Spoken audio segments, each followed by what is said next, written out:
Good evening, everybody. This is Marianna. I'm running for a state rep in LD19, Southwest Washington. I call it Timber Country. And I love this place so much, and I couldn't stop if I tried. I'm here tonight with Alan Richrod. We want to talk about some other ways that we can um, fuel our cars, our transportation, as far as even planes and trains and big trucks, semi trucks that deliver our products across the state. So we want to talk about this because we feel that it's very important that we lower our carbon footprint, that we get off fossil fuels and combat climate change, but also because we can create thousands of jobs for people in our area. So please welcome Alan Richrod. Hello there. Hey, Alan.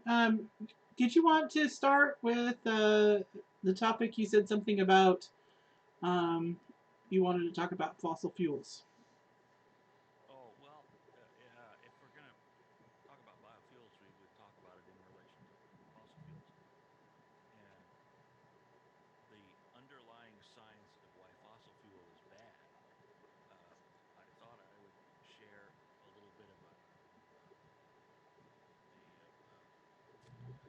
the science behind that and why biofuel is an incredible alternative now with oil and natural gas, coal, all that kind of stuff. So let me click that up here. Hang on a second.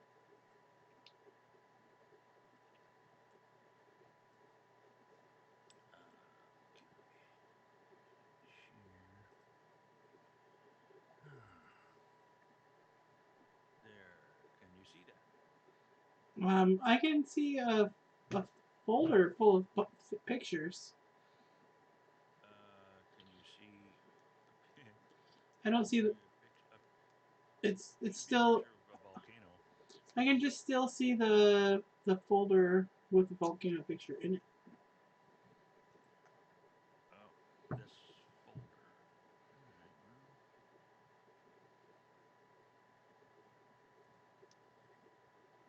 Well, that's okay. Now I'm seeing what you should be seeing, which is an empty landscape with a volcano in it. Sorry, sir. It's not working. It's just showing me the folder. Maybe close the folder, Well, minimize the folder, and see if that helps. let's close it. Now I just see you and me. Okay. Now let's try again. All right. What is the photo Well, anyway, about? it's um, what we would be looking at if we could see it. I don't know that we can There see we it. go. I see it Uh, now. oh, okay. All right. This actually, this is we're going back 3 to 3.5, 4 billion years when the Earth was finally formed as a planet and started belching out its inner guts through volcanic action, all that kind of stuff. And plants all do this. And it the predominant gas that came out of the bowels of the planet was carbon dioxide, and the original atmosphere would have looked much like this. And it was originally largely carbon dioxide, and this was before even the oceans formed. And then the oceans formed, and uh, plant life was the first thing to come around because plants absorb carbon dioxide. You all know that. We learned that in grade school, right? Right. And you should be able to see Y- these multiple squares here. Yeah, I see that. Okay, 300 million years ago. This is uh, the oceans are filled with algae, and there's plants growing in the ground, and some of the grasses underneath the oceans, and all of this kind of stuff. Uh, this is a process that's taking place 200 million years before the dinosaurs got here. This is a long time ago. That's I about thought when it stopped. And this stuff, uh, the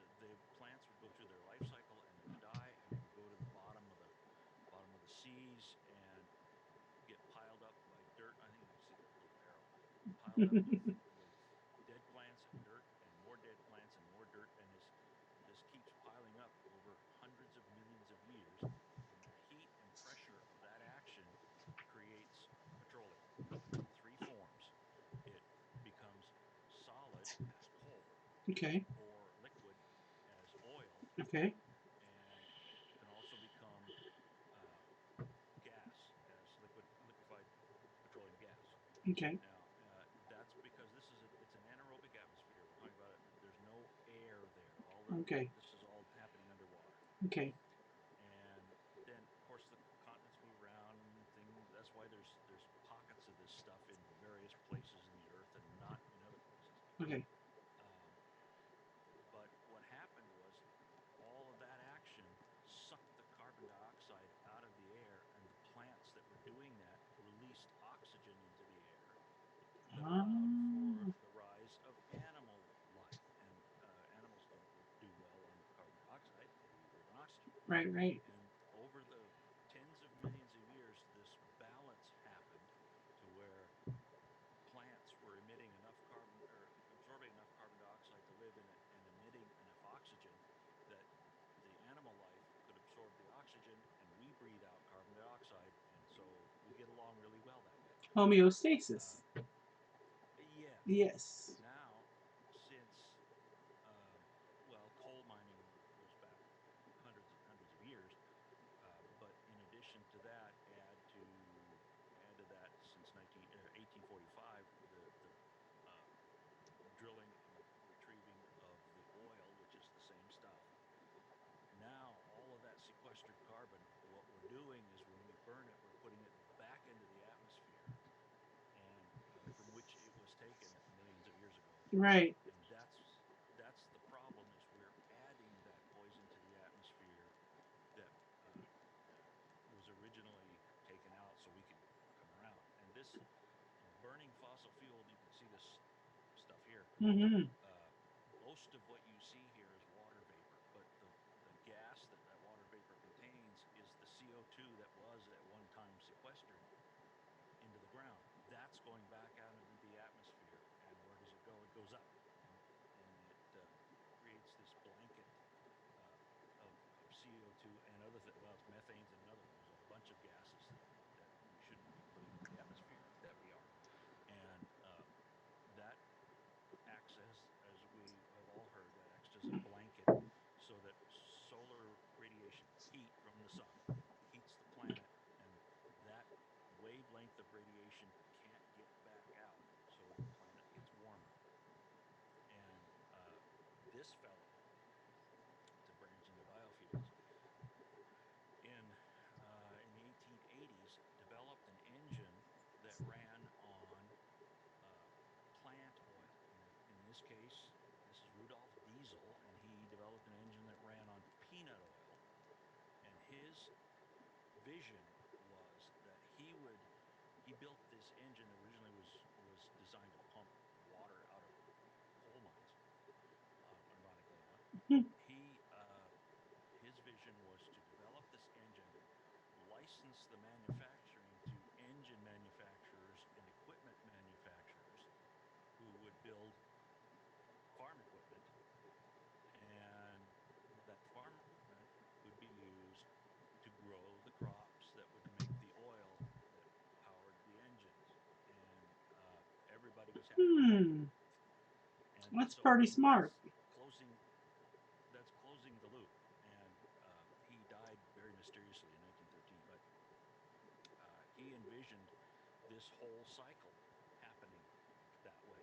And it makes perfect sense when you think of instead of drilling into the ground and extracting the stuff that made it possible for us to live and putting it back into the atmosphere, with biofuel, we're growing plants to, uh, let me go back one. We're growing, in this case, rapeseed, which is a form of mustard, but it's kind of poisonous to humans, but it makes great biofuel. And this plant, as it grows, absorbs carbon dioxide, and then we take the remnants of the plant and get the oil out of it and make the biofuel, which is very simple to do.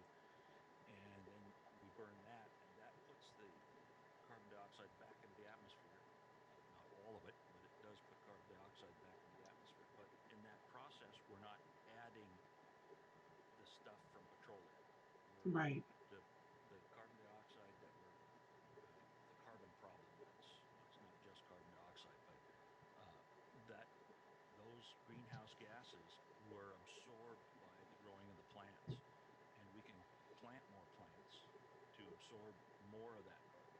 Right. And uh, we can't, as I say, the process that made petroleum quit making petroleum 250 million years ago, and so we ain't going to make any more.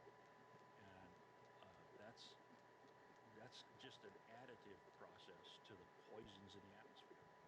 If we can not do that, we can have a big leg up on cleaning up the planet by just not adding that stuff. Right. And it makes a perfectly good biofuel.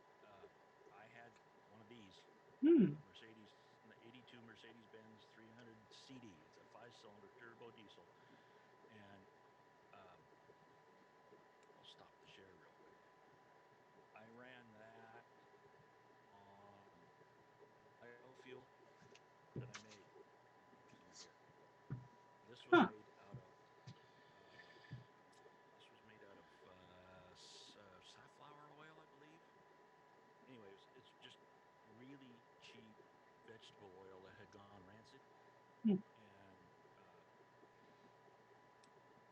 this was made in my shop. And I ran this is just a jar I had left over. I actually ran this in a car, Hmm. and all I did was pour it in. And the process of making it is very simple. You start out with vegetable oil.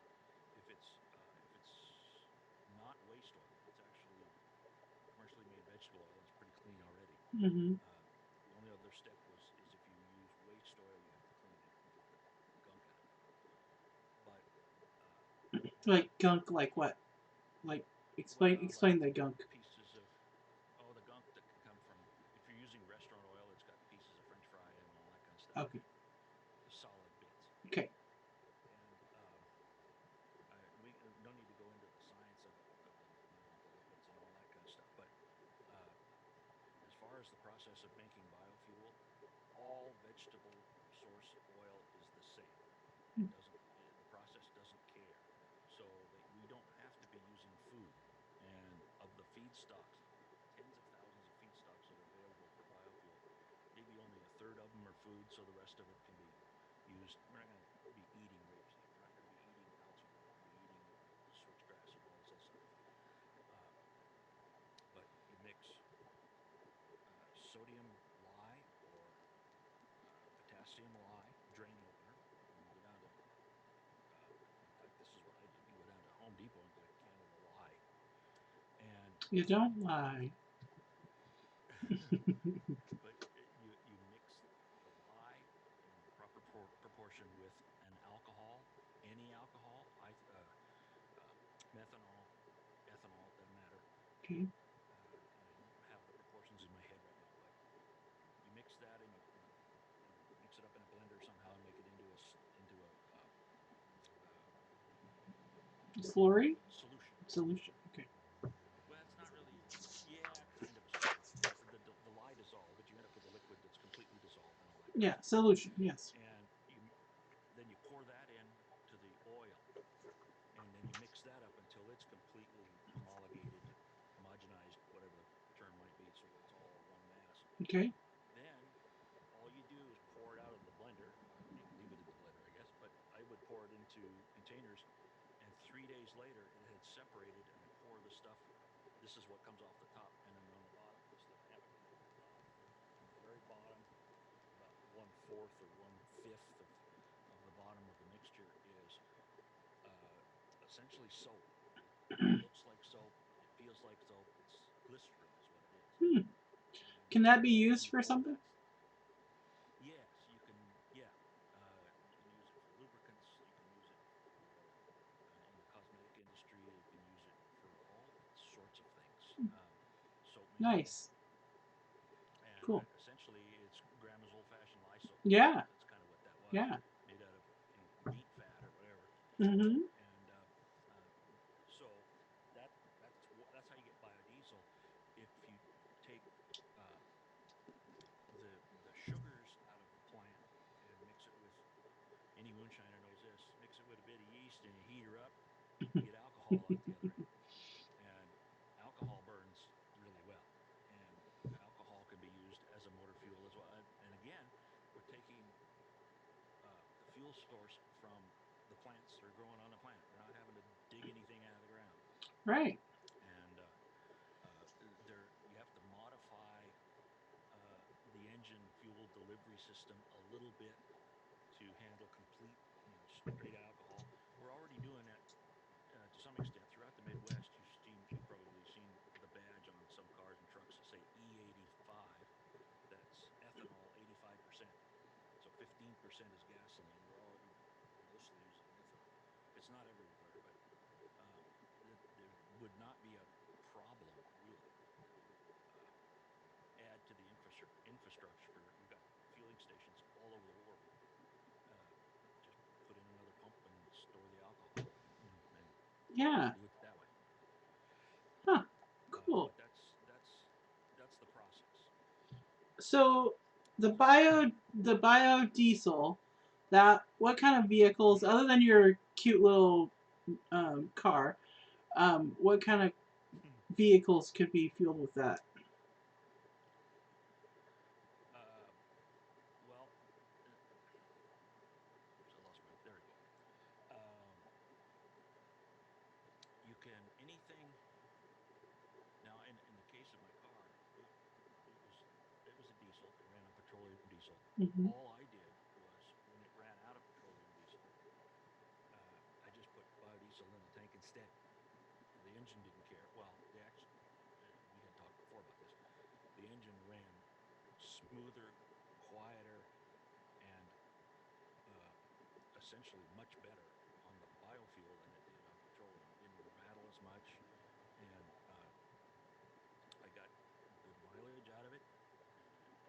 For a big, heavy car, I mean, those cars weigh more than 5,000 pounds, and I was getting 25, 26 miles of the gallon between here and Seattle. And anything that runs with a diesel engine can be made to run on biofuel very simply. The military's been doing this for decades and decades. They call it multi-fuel, and the engines are designed so that the tactic is that if you're behind, you're behind enemy lines or something, and you can't get the gasoline that runs the engine, you can run it on diesel fuel. You can run it on a plant oil. You can run it on fuel oil. Whatever you got, kerosene or anything. And so we've been doing this for a long time, and that that's a pretty simple process to convert. And there's really not any conversion. All you do is anything that's made out of plastic in the fuel system, take it out and replace it with either neoprene or stainless steel, aluminum, something like that. All right. And what about the what did you call it? The alcohol based like methanol, ethanol fuel that you use. Yeah, that What's that about? uh, the problem that you have with plastic and biodiesel is magnified in alcohol because alcohol will attack certain plastics. Mm. Um, and a lot of times cars come with plastic fuel tanks, especially in the 80s when they were making lighter. When I worked in the car business in Aberdeen, we had a fleet of county trucks that were leaking fuel just all the time. And come to find out, they were using regular gasoline with, I think it was 10% or 20% alcohol in it, and it was melting the gas tanks. Oh boy. And so you take that out, you put a steel gas tank in, and you're fine. Mm. Um, So but they're it. alcohol, Sorry, go ahead. no, alcohol will work very well in an engine. It burns very clean. It dragsters and not only IndyCar racing, but there's other classes of racing that use nothing but alcohol and don't even use gasoline. Mm. Been doing that for years. The Indianapolis 500 has been run on methanol since 1962, Mhm. and excuse me, 65, it was. But anyway, uh, the only real problem that people gripe about is, and it's justified, is that especially methanol. If you leave it open, it will absorb water out of the air, uh, and so you have to deal with that in a closed system. And it will dissolve some plastics. I had a problem with my lawnmower. I was using regular pump gas that had 10% alcohol in it, and it melted the needle and seat in the carburetor, and it didn't run anymore. But you replace it with a brass needle and a brass seat, and it's fine. I don't So we're good. know. We were having a little bit of technical issue here. There we go. Now we're back. No, There we don't go. repeat anything. No, they can hear you. I just was trying to expand the window and it was bouncing up and down. And you Oh, know me and technology. I can't oh, stop clicking the buttons. oh yeah. Well, alcohol. The other thing that has to be allowed for is alcohol normally has about, it depends on the alcohol, but uh, ethanol and methanol have about 80% of the caloric value that gasoline. In other words, if you light a certain amount of it, you get X amount of energy out of it, out of a droplet of gasoline. Well, you Okay. only get 80% of that out of alcohol. So in order to get the same amount of thermal efficiency to make the engine run with as much power, you Mm-hmm. have to give it more fuel. Okay. So So there's modifications that would have to be that's done. taken into account. Like, so if I were going to drive my Tahoe that runs on gas, Mm-hmm. now there would be modifications that needed to be done to it to run on alcohol based fuel. So, like the plastic parts Yeah, and maybe the fuel maybe injector, some. some timing or the fuel injector needs to be adjusted or something like that. But that's good news for Yeah, well, mechanics. That's good news for mechanics, right? well, there, well, there's another sub market. You know, Yeah. if it happens, and this did happen down in Brazil, and people complained and bitched and moaned about going to an alcohol-based fuel, getting rid of gasoline. Alcohol is now cheaper than gasoline if you can find gasoline, and they wouldn't switch back for anything because the only problem down there is the way they're growing it. They're growing it with sugar cane, Oh. stripping down Amazon for to grow the sugar cane. What way would That's a you problem. suggest? What sugars I would would, you? Because you talk about non-food plants, right? Plants that don't feed yeah, people is better. So what? there's sugars in most plants that can be used as sugars. Plants, as we all know, are made of cellulose. Cellulose is a long chain sugar with a bunch of other stuff on it, and there is a product called cellulosic ethanol. Now it's expensive to produce right now, but we can allow for that too. There's what $9 to $10 billion a year, I think, at least, going to subsidies for the petroleum industry. Think how much technology could advance if we could put some of that into alternate fuels. Yeah. And the process of stripping the sugar out of cellulose is a little costly right now, but that can be handled within a few years. Mm-hmm. The cost can come down, and then you make alcohol out of that. Hmm. And so that you literally use the entire plant. The only thing you don't use is the dirt. And Well, then you can reuse that. so, well, yeah. And uh, for example, hemp is a really good example of that. You can Absolutely. get the oil to make biodiesel out of the seeds and out of the flowers and uh, squeeze the leaves and all that. And what's left is the cellulose. Out of that, you can make the alcohol that you need to make the biofuel. Oh my gosh. And so there would be nothing left, really. Yeah, some of the fiber maybe, but which can be made used for other Yeah, things. there would be, you probably use to get the cellulose, you would probably use the outer fiber or the inner fiber. I don't remember which, because there's Mm-hmm. hemp plants have in the stem Mm-hmm. Mm-hmm. has multiple layers.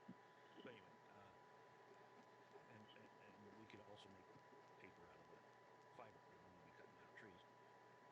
But this is a way of using what they call biomass, which is anything biological, which petroleum is not, uh, and making a fuel source out of it, combined combine that with uh, mileage standards that used to be in place that say that cars must get better fuel mileage, Right. and then uh, the technology will start driving itself.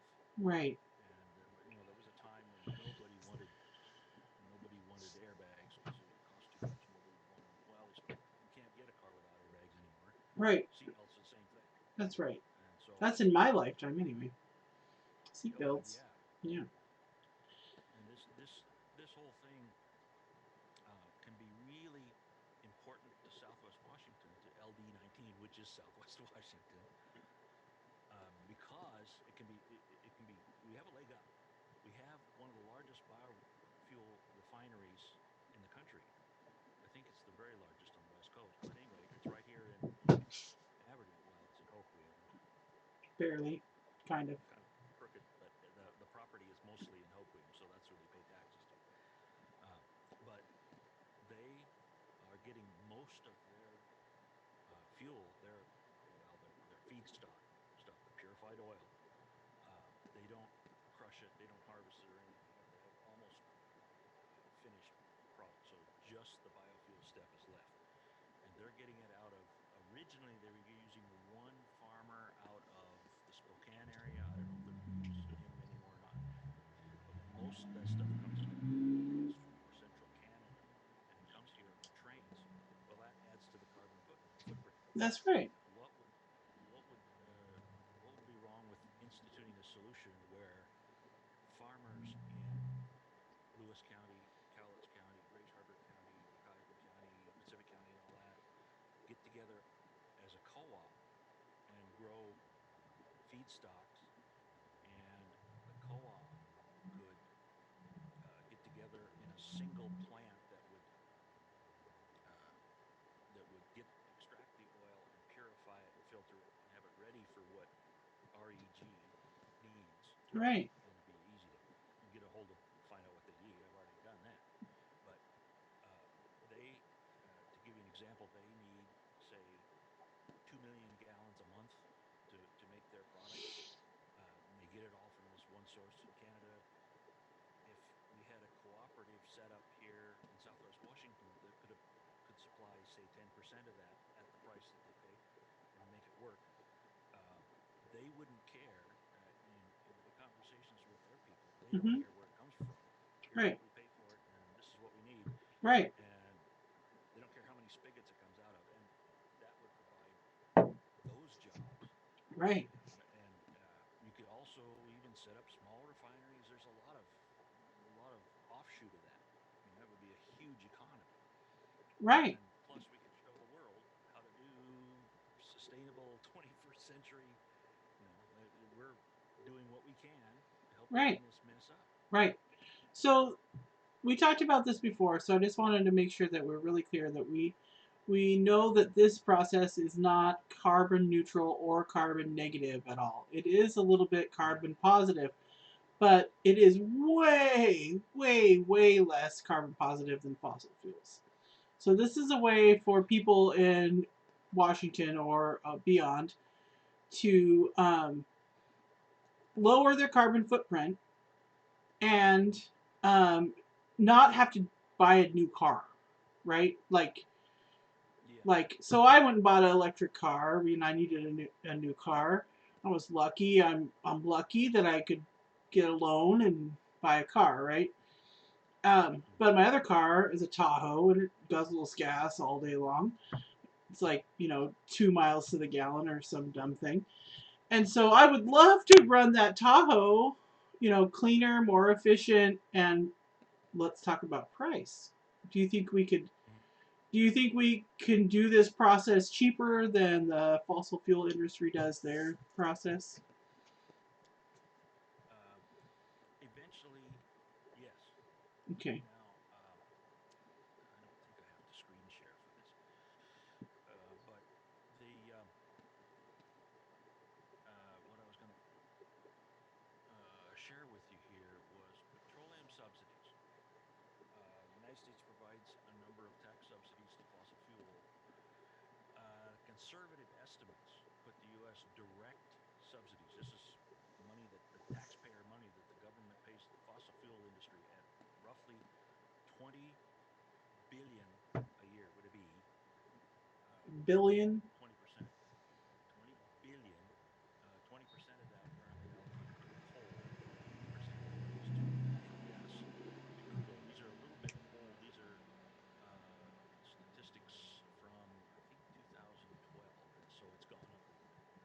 Um, and the Europeans, they subsidized 55 billion euros a year to their industries.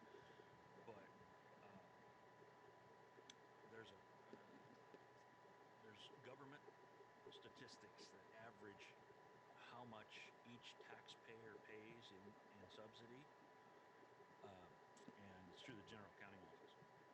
And roughly speaking, each and every taxpayer of the 154 million taxpayers, or however many there are, I think it's right, pays approximately $500 a year to subsidies for the petroleum industry, and we pay approximately $7 a year to all alternative energies combined. We're talking about biofuel, we're talking about wind, we're talking about solar. So, what if we rolled back, cut those petroleum subsidies in half, and give half of that to alternative fuels? We'd have this problem solved in a couple of years. Yeah, And that that that's a is fight. probably what it's going to take, is the political power to do that. And electing people such as yourself who would go in there and sit on desks and annoy people and make the point. Um, but this, imagine, instead of digging holes in Texas and in the Middle East and getting all of this oil from people that don't like us, we could have a bio-based fuel economy like Rudolf Diesel had talked about, and we would have you know uh, facilities all over the country, Hmm. and we could be a net exporter to countries who don't want to do that. And but we would be certainly self-sufficient, and we could replace jet fuel, which we've already done. The Port of Seattle is working with Boeing to do that on a mass scale, and they're also working with the biofuel refinery here in Grace Harbor to produce the product. And it works really well because a jet engine is essentially just a big burner. It doesn't care what it burns, and they're very simple. And it would be that would be a big step forward, because again, you're not pulling the sequestered nasty stuff out of the ground and Right. adding it to the atmosphere. You're just kind of recycling the same stuff. And this doesn't even count the technology to remove carbon dioxide out of the atmosphere to begin with. The sequestration technology, we can do that. Well, yeah, that's part of the process, right? We're putting carbon into the ground Yeah, by growing the plants, and then we're using the plants to make the biofuel. You know, makes yeah, sense. So and we mentioned it a couple times. We said the word methanol. So I want to talk about the Kalama plant a little bit. Oh, yeah, I got a little guy coming through here. Um, he's always doing this. uh, So you talk to me about it a little bit. We talk to each other, and so mm-hmm, I want to make sure that we say out loud. I came out on Tuesday and said, I don't support that methanol plant at all. And so maybe we could talk about why, so that people understand. yeah. Uh, well, the mayor of Kalama was elected on that very thing, supporting that very idea. Hmm. And this was, let me think, was it 4 years ago, 3 4 years ago? Anyway, there was an oil industry roundtable uh, discussing transitioning from a petroleum-based economy to getting rid of fossil fuels, and Hmm. it was in Olympia, and I was in part of that, and so was he. This was when he was running for mayor, Hmm. and he had told me that the company that is building that methanol plant, who is Chinese, I believe, uh, they wanted the city of Kalama to provide them with what turned out to be more water than the city of Kalama uses, just for their own use. Like the whole And city, like everybody. yeah, Yeah. they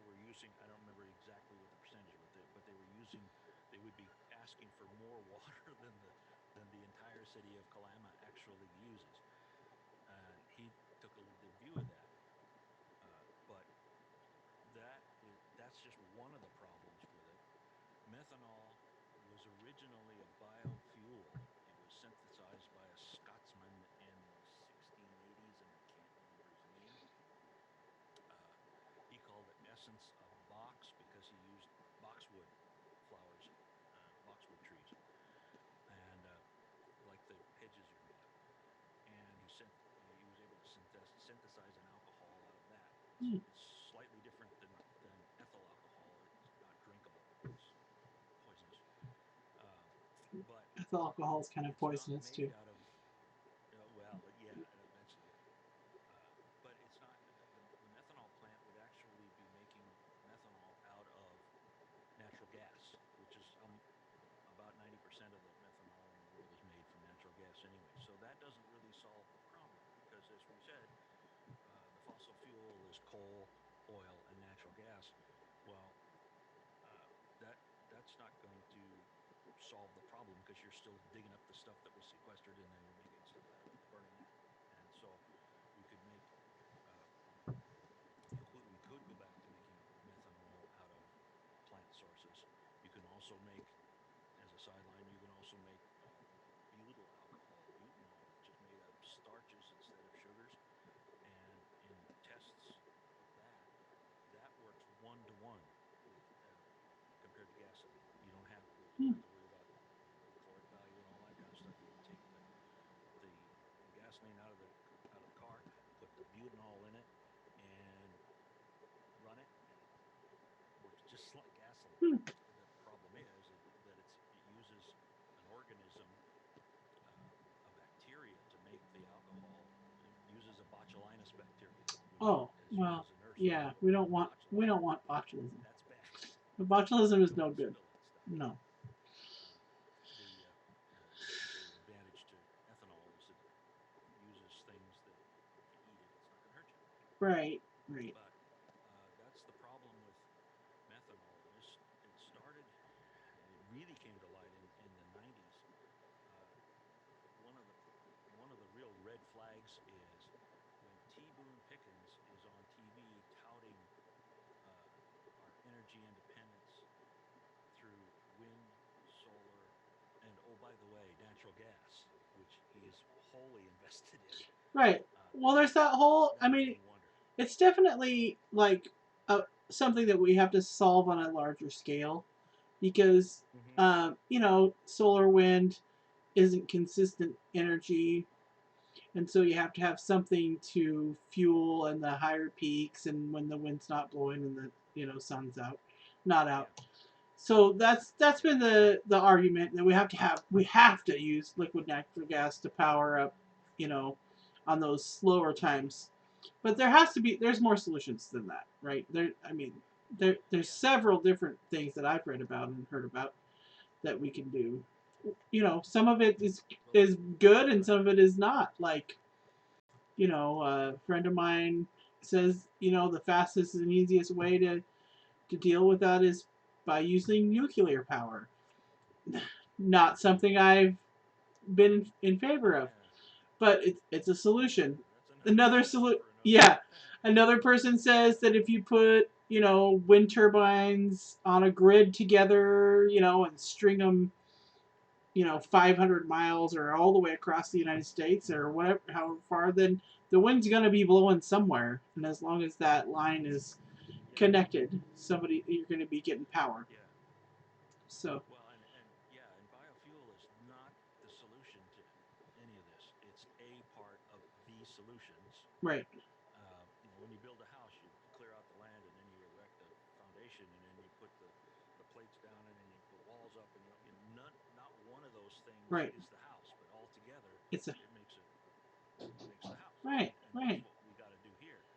And this could be part of the grand scheme of things in the Southwest Washington and the 19th LD in particular, right, rather than wait for another Weyerhaeuser or somebody to come in with 500 jobs and all that. That's fine if they do, but in the meantime, let's come up with small and medium-sized 21st century industries that turn waste into profit and all this other stuff and they hire 30, 40, 50 people replicate that a couple of dozen times throughout the district. Right. And so if one goes down, it's not going to kill everything. Yeah, that's how I think of it too. Like a web of industries, Yeah. smaller industries that, that they are interdependent, not dependent on each other. And so if Yeah. one thing goes away, then the other things just reconnect. Hmm. You know? Yeah, totally. Well, that sounds like a really good place to stop. I think we got through most of our list of things that we wanted to say, and we can always talk about this a little bit more, on another show.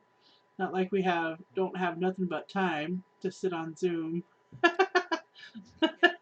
Yeah. Yeah. Right. You wouldn't Yeah. think so.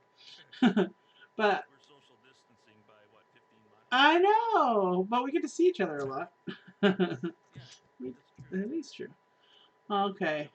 Yeah, but this is liquid gold. Liquid gold. Well, we Speaking didn't just like. as a sidelight, Go ahead. no, just as a sidelight, by the time it got into this is where in the jar, Mm-hmm. but this is the next step to pour it into the tank. To get to this point, I was buying alcohol and lye and all that kind of stuff at retail, and it cost me 50 cents a gallon, 55 cents a gallon to make that. And Dang. when diesel fuel was at the time was $1.75, $1.85, something like that. So I was doing all right. Yeah, If you're saving doing a it in lot of money. quantity, you can get the cost uh, way down, Right.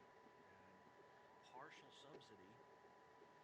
That's subsidy is kind of how things start around here, and that's part of the interweaving of it.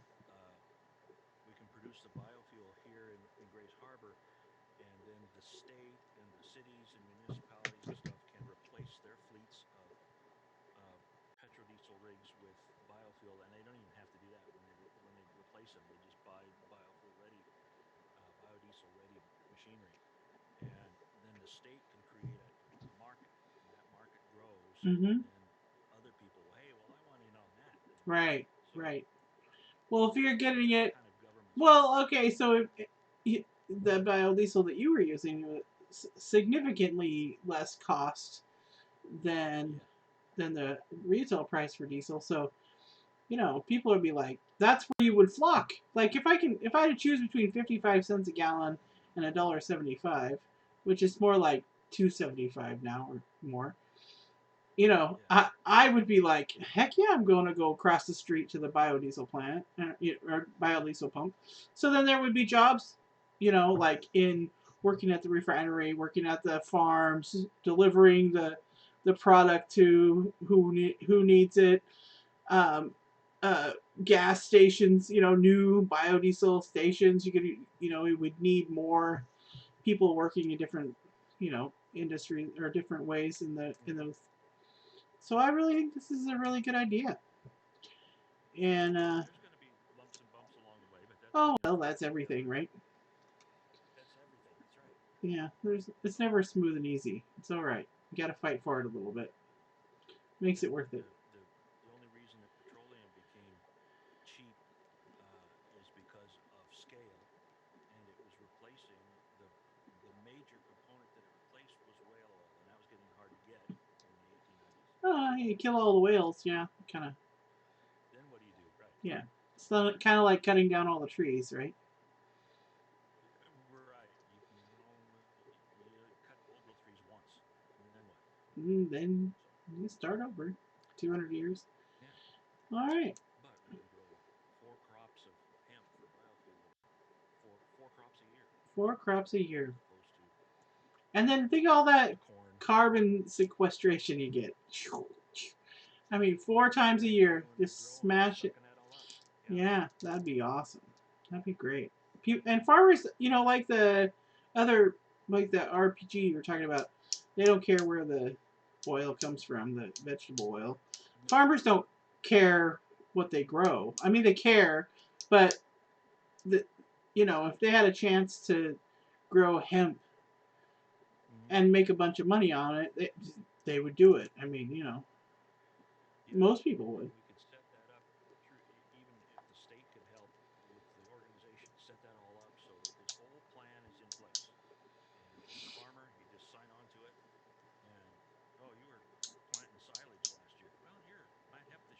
Right. And Right. so, That's awesome. All right. yeah, I gotta put some people to work, man. I like it. yeah, I get people tell me I'm bossy, so might as well go with it. like a boss. Like a boss. Yeah. All right.